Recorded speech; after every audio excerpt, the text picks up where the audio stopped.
Good morning, all. Welcome to another important session on the topic of oral malodor. Now, oral malodor is nothing but bad breath. And whenever you start your practice, you may find a lot of patients coming to you with a complaint of bad smell emanating from the mouth. Now, sometimes the patient himself or herself would have noticed that, or sometimes her close relatives or associates would have pointed out that there is bad breath coming from his or her oral cavity. And you have to examine the patient and you have to identify the etiology of that agent of the problem and then treat this. Now, this is really tricky because, sometimes, you find mouth with rarely no deposits, but there are a lot of bad breath, or the patient may be complaining of bad breath. Sometimes it may be a mental problem for the patient. Sometimes there may be some systemic diseases which has resulted in this halitosis. So basically, it is not very simple. You just do a scaling and then you may think that the halitosis may go away from the patient, but that is not going to happen. So basically, you have to understand what is the basic reason for halitosis, whether it is a genuine halitosis or whether it is a halitophobia, or what is the reason, whether it's an intraoral reason or an extraoral systemic reason for the halitosis, and then you have to address this problem accordingly. So in this chapter, basically what we are going to do is understand this oral malodor in detail, and we look at the different management aspects of this problem also. From an exam point of view, this can be asked as an essay question, or it can be asked as a short note. And definitely there are going to be a lot of questions for your Viva from this chapter. And from an examiner's point of view, this is a very favorite topic for most of the examiners. So please do understand this topic very well. Now, when you look at breath odor, it is defined as a subjective perception after smelling one's breath. Now, a patient comes to you and you try to perceive the odor of that person's breath, and it may be a pleasant or an unpleasant odor. When it is unpleasant, you call it as breath malodor, halitosis, or bad breath. To tell that it is oral malodor, then the origin of that or that malodor should be from the oral cavity. If it is not, the origin is not from the oral cavity, you can't term it as oral malodor. You can call it as breath malodor or halitosis or bad breath. So that is something that you have to differentiate, whether it is oral malodor or halitosis or bad breath. Okay. Now, what are the different categories of halitosis? One is genuine halitosis. Okay, the patient has got halitosis. You examine or you collect the patient or ask the patient to blow into a certain apparatus, and you may find that there are different types of gases that can cause halitosis. You can quantify it. You can objectively verify that. That is called as genuine halitosis. But pseudo halitosis, you can't objectively verify it, but the patient still complains of its existence. That is pseudo type of halitosis. And halitophobia is in spite of all your treatment and all your methods of diagnosis halitosis, and you find that there is no problem associated with the patient, but it is always in his head that he has got this problem, and it's like a phobia for that patient. So it's some sort of a mental problem, and probably you'll have to address this problem along with a psychologist or a psychiatrist. These are three categories: genuine, pseudo, and halitophobia. Now, when you look at genuine halitosis, it can be physiological or pathological. When everyone gets up early in the morning, he has got bad breath, he or he. That is because, overnight, there's stagnation of saliva, there is putrefaction of all the debris of proteins within the mouth, which has resulted in this bad breath. That happens to everyone. Or sometimes even during some changes, hormonal changes like menstruation, you may find that the levels of this halitosis are much more. So these are all attributed to a physiological type of halitosis. Now, pathological is what we are going to basically, you should understand and you should address It may be due to intraoral reasons, or it may be due to extraoral. Mostly it may be due to some sort of systemic problems. Now, when you look at the etiology, now if it is an extraoral, the halitosis origin is not from the oral cavity.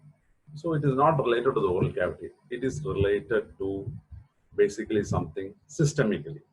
So what happens is, as a result of different systemic diseases, a lot of volatile sulfur compounds are found in the bone.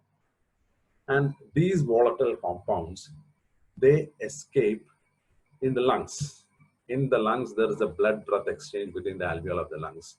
So there what happens is, this, through the exhaled air, what happens is these volatile compounds are also exhaled.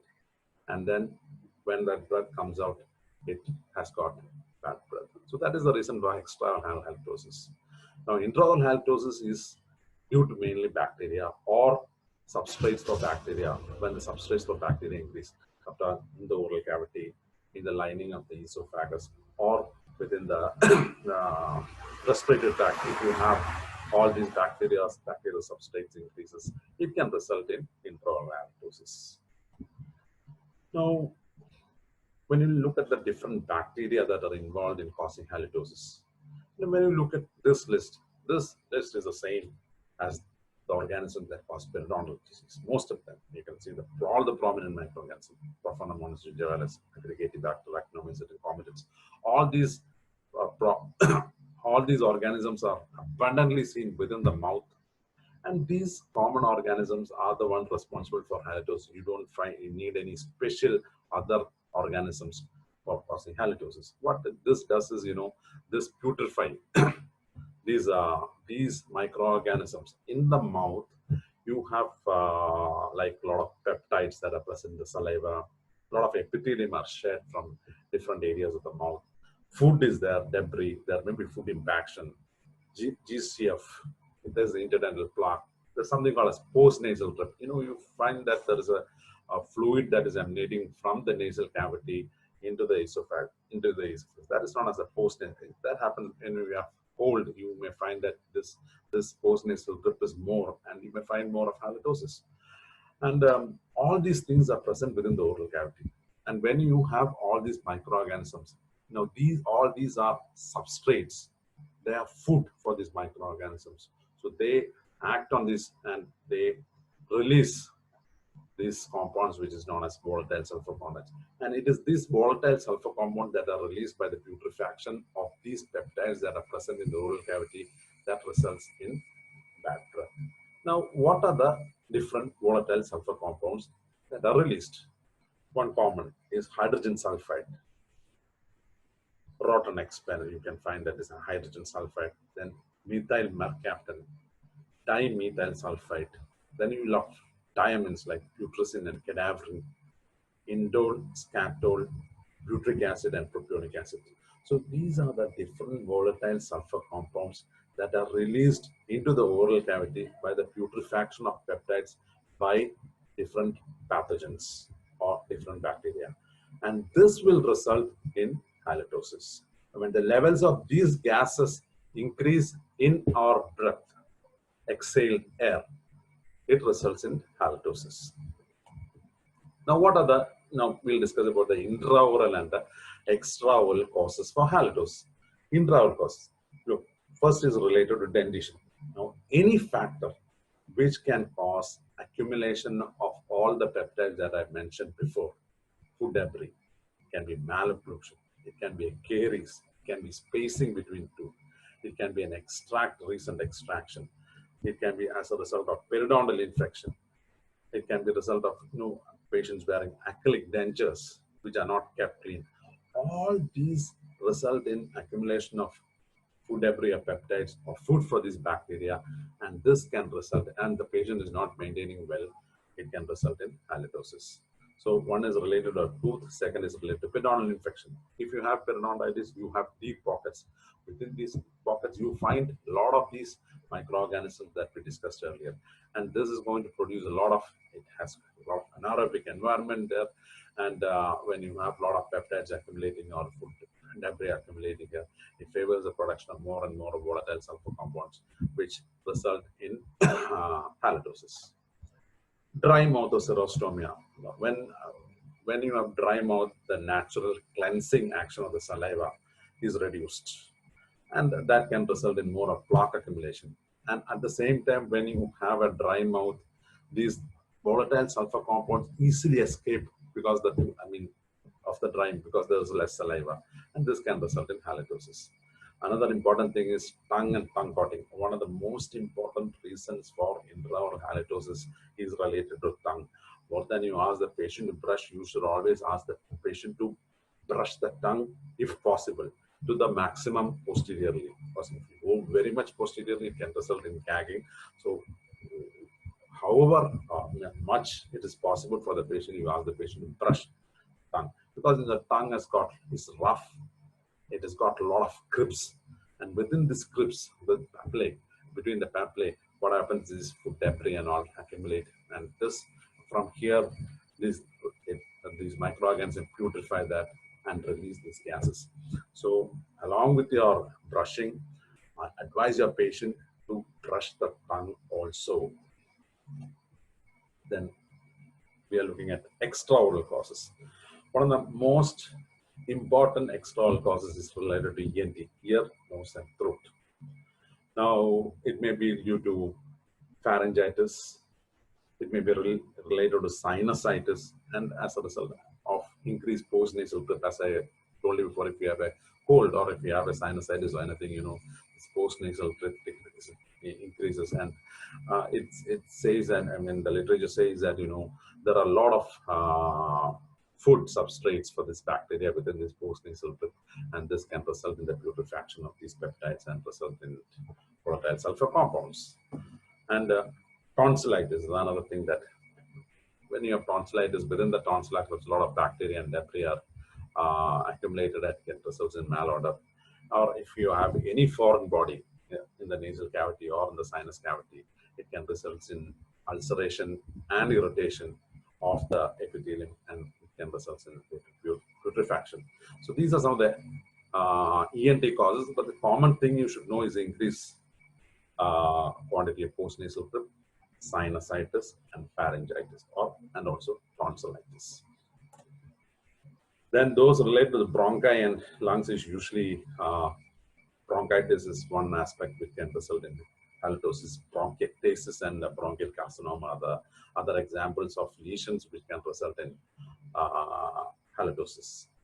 GIT, it's usually rarely responsible for bad breath, but conditions like Zenger's diverticulum, gastric hernia, regurgitation, esophagitis, and intestinal gas production. So these are the 4 conditions in which usually you find halitosis related to the GIT, or the gastrointestinal tract. Next is liver. You may find bad breath associated with the liver cirrhosis. This is because the ammonia is going to accumulate within the blood as a result of cirrhosis. Ammonium gets accumulated within the blood, and it results in halitosis. And you may find a typical dead mice odor when there is liver cirrhosis. Kidney, renal insufficiency, especially in case of glomerulonephritis. What happens is the uric acid level increases, and here also you have an ammonium-like breath. So kidney, especially glomerulonephritis, uric acid levels are increased, and you have ammonium-like breath. And when you look at metabolic disorder, one of the most common metabolic disorder is diabetes. Diabetes, you all know that a lot of ketone bodies are formed, and you get a ketone. The typical breath that is found in diabetics is uncontrolled, especially of chronic diabetes, is ketonic breath, which resembles the breath of rotten apples. Another extraoral condition which can cause halitosis is known as trimethylaminiuria. Now here you have a typical fishy odor. Now what happens is, this condition is usually an enzymatic defect, and it prevents the transformation of trimethylamine to trimethylamine oxide. So this transformation is affected, and this results in this typical fishy odor that may present in the breath, in the urine, now this different secretions of the, from the body. Then hormonal cause, you can't actually put it as a pathological cause here in hormonal levels. Even during menstruation, pregnancy also, there's increased levels of progesterones. And you have a typical breath associated with that. And usually the levels of these volatile sulfur compounds increases to about 2 to 4 fold about the day of ovulation. Now that is basically due to hormonal reasons. And also some of the medications that we take, like metronidazole, it has got a metallic taste as well as it has got a bad odor. Eucalyptus, it can have a melon-like odor. And if you're taking any of medication that may contain arsenic, it may smell like rotten onions. So these are some of the extraoral causes for halitosis. Now, now we have discussed, so far what we have done is we have discussed about what is halitosis, what are the different types of halitosis, what is the etiology for halitosis, how you classify genuine halitosis, whether it's physiological or whether it's pathological. If it's pathological, whether it is due to intraoral reasons or whether it's due to extraoral reasons. So now we know that, there are umpteen number of reasons which can result in halitosis or oral malodor. So now diagnosis is going to be tricky, and diagnosis is going to be very key, because if you can diagnose it properly, then you can treat the patient accordingly. Okay. So one thing when the patient comes is you have to take a very, very, very detailed case history. Before examining the patient on the chair itself, you have to take a detailed case history. You ask about all the relevant pathologies that we have already discussed. Then we ask the patient about when the smell is appearing, or how frequent is it appearing, which time of the day it is appearing, whether he himself has identified that halitosis or whether someone else has pointed to him, whether he has taken any medications for that, treatment for that, or whether he has taken any other medications. So you just, with all the basic idea about the etiology, you take a detailed case history. So that is the first thing the first and foremost thing before you see the patient on a dental chair and examine. So next. Second is you can do a clinical and lab examination. Now, one of the most common method by which a person himself, your patient or the subject himself, can monitor whether he or her has got halitosis, self-examination. Now, there are different ways by which you can self-examine whether the patient or you can have got halitosis. One is you scrape the back of the tongue using a spoon, and then you try to smell it. Or put take a fresh toothpick, put it in the interdental areas, and then smell it. Or what you can do is you can spit your saliva into a disposable glass or a cup, and then you try to smell that saliva. Or another thing, what you can do is you can lick the wrist, on your wrist. You just lick, and then you allow it to dry for some time, and then try to smell that area. Now, all these are methods by which you yourself, these are methods of self-examination whether your patient has got halitosis. Now, this is useful. Now, suppose you are treating a patient, you are giving some medications, or you have done some procedure scaling, and the patient himself can monitor. Or patient, whereas the patient good oral hygiene measures, the patient is doing that. Patient himself can assess whether the levels of his halitosis is going up or down, whether whatever treatment is being effective. That is the idea of self-examination. But when you look at the diagnostic aspect, one of when you consider the gold standard in the diagnosis of halitosis, it is the organoleptic rating. Now, organoleptic rating cannot be done by anybody. It can be done by only a person who is trained. A trained judge has to be there. Now, you may know about people like heat tasters. Okay, what they do is, just by smelling and by tasting tea. Probably, I think, probably by smelling and looking at the tea, they differentiate into different qualities of tea. And you may get a tea for a kilogram of tea for probably 150 or 200 rupees to that probably costing around 2000 rupees. So that all depends upon this person's ability to differentiate the different qualities of tea. So based similar to that, you have a trained person who can differentiate the smell, the intensity of smell coming from a person's mouth. Now that rating or that procedure is known as organoleptic rating. Now, there is an intensity rating that is proposed by two gentlemen known as Rosenberg and McCullough. And based on this scale, this trained judge can classify halitosis. Now, 0, if he gives us 0, it is no order present. If it is barely noticeable, the score is 1. It's slight but clearly noticeable, it is 2.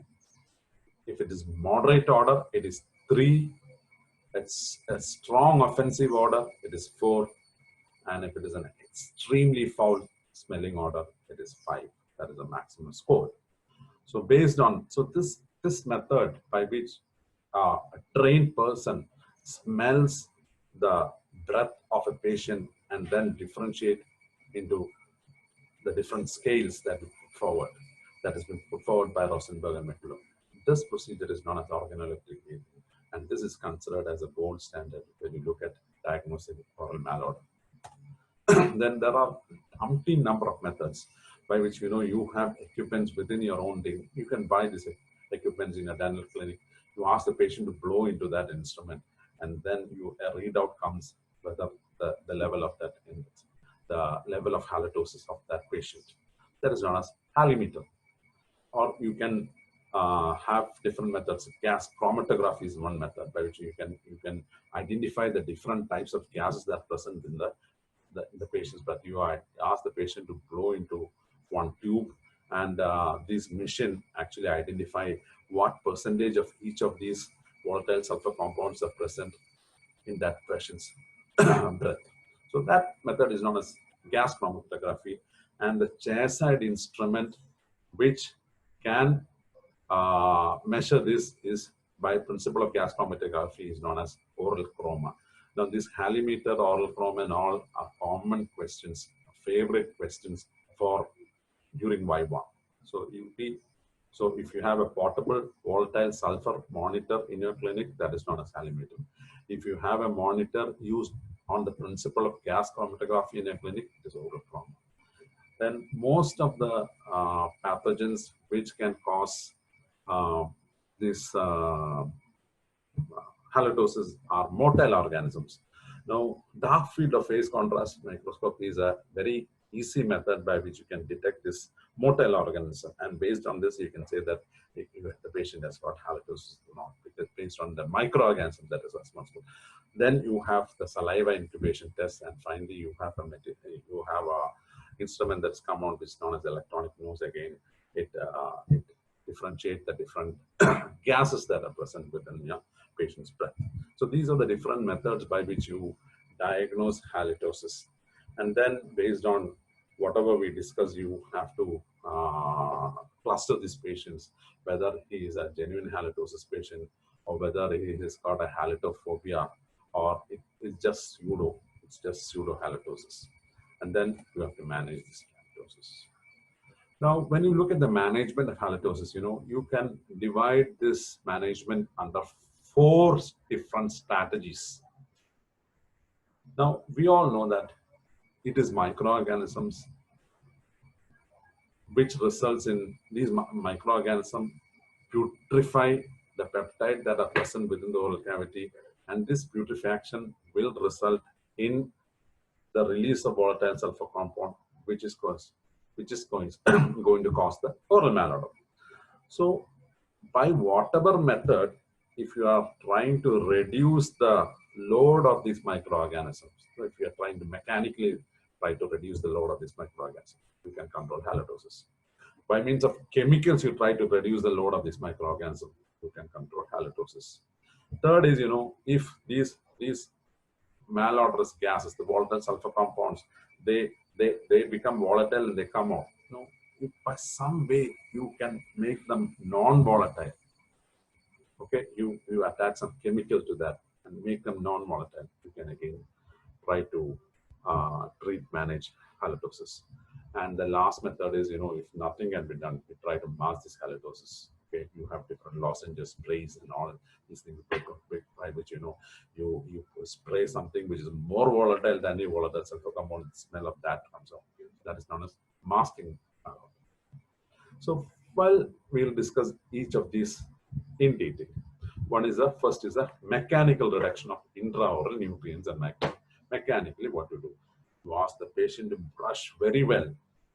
That is, mechanically, you are reducing the debris and the microbial load. Ask the patient to use interdental aids, interdental brushes, interdental floss, or whatever, toothpicks, etc. You look at the different temperature, classify the different temperatures, and you select whatever interdental aid is best suited for the patient. Ask the patient to clean his tongue. I told you before, one of the most important causes of intraoral halitosis is tongue. So better than using a tongue scraper, I always advise the patient to brush the tongue. Now, these are things which you can ask the patient to do. Okay. Now, there are certain things you as a professional can do. You can do a proper scaling and root planing. And then whatever you can look in the oral cavity and find and see whether any region there is accumulation of plaque, like food impaction of caries, that can be addressed also. And if you have advanced periodontal lesion or deep pocket, again that has to be controlled, that has to be managed. So by all these methods, what you're doing is you are trying to mechanically, you are trying to remove the microorganisms and the debris that are present with the oral cavity, and thereby so the patient himself can do certain things. The doctor, as a doctor, you can do certain things. So combined by your combined efforts, you are trying to reduce the load of microorganisms and the nutrients for these microorganisms. Okay, that is a mechanical method. Second is chemical method. Also, most common chemical method by which you can reduce the microorganisms within the oral cavity is use of mouth rinses. You have different number of mouth rinses. I'm not going much into this classification. This is a separate essay topic for you, a 1 hour lecture for you on mouthwashes. So I'm not going to do different types of mouthwashes and its action. You have chlorhexidine, essential oils, chlorine dioxide, two-phase oil, that is CPC, cetyl chloride, triclosan, amine fluoride, hydrogen peroxide, oxidizing lozenges, a lot of microorganisms. These are the different. What this do is they kill the bacteria. They either reduce the growth of bacteria or it's bactericidal or bacteriostatic action they have, and they reduce the microbial load. That is what they do, basically do. Then the third method is, the oral malodor is due to volatile sulfur compounds that is coming out into the oral cavity. So by these compounds are being formed by the bacteria, but somehow if you can add some chemicals into the oral cavity so that this can get attached to these volatile sulfur compounds and making it non-volatile. So what we can do? Now there are certain substances which can send elements that are available in the nature which can actually make these gases non-volatile. Example is zinc, mercury, copper. Among this, zinc is non-toxic and it's very effective. And this zinc binds with the sulfur compounds and it makes them non-volatile. And based on this, they have a mouthwash is there on the market by known as Halita. And Halita contains chlorhexidine 0.05%, cetylpyridinium chloride 0.05%, and zinc lactate 0.14%. And it is considered to be a very active mouth rinse for the management of halitosis. And this again, Halita and the composition of Halita is a very, very favorite question for examiners during your viva. Another thing is you can use toothpaste which contains baking soda. What does baking soda do? It's very effective. It's bactericidal and it also transforms the volatile sulfur compounds to a non-volatile state. You can use chewing gums that contains chlorhexidine or fluorine So chewing gum has got a mechanical action at the same time, because the chemicals that are present in that will reduce it. So there are two dual actions. And finally, the last method by which is masking the malodor. You can't do anything.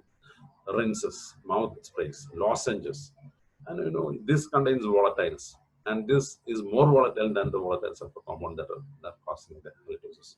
So that has a short time effect. So in between, you'll have to use this again and again, so you will have a prolonged effect.